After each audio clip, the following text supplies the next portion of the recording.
So there's a lot of information these days about tongue tie, lip tie, buccal ties, and we're actually seeing a lot more of them. And it depends on what your parameters are. Maybe we're looking for them more, maybe they're occurring more. Regardless of that fact, we have to take into account how the tongue, how the jaw, how the mouth, and the cranium all affect growth and development of the cranium, neurological development, and simple things like feeding and latching. So it's really important whether you're dealing with someone with a tongue tie, whether they've had it cut, whether they've had a revision later on, if they have it or not. What we're really looking for is the functionality of the cranium and how that works. Is the palate forming correctly? Can the tongue seal against the palate? Do they have normal tongue motion? Can they suck strongly? Do they have a heightened gag reflex? We have a whole set of parameters that we look at cranial growth and development. Are the sutures forming correctly? Are the fontanelles closing or being open up long enough?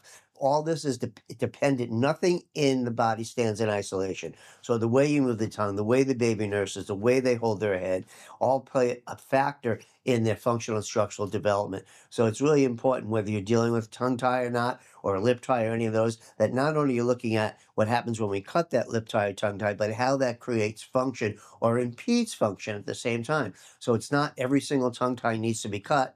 What we have to look at is how that body adapts to what it is. It's just like if anybody has smaller fingers or they have smaller ears or eyes. We all have adaptive responses. We're not all symmetrical, but we all adapt to that asymmetry in our structural system. And what we want to do is make sure functional potential and as normal growth patterns as possible are occurring, whether it be just structural growth patterns, primal reflex integration, milestone development. Again, all of these things have to be taken into account. It's not just an isolated thing when you have a cranial distortion, when you have a tongue tie, when you have a spinal subluxation. None of it is isolated. We need to take and look at the whole picture and basically get a picture of how that entire system is functioning and how that is structurally being dependent on function and structure being integrated.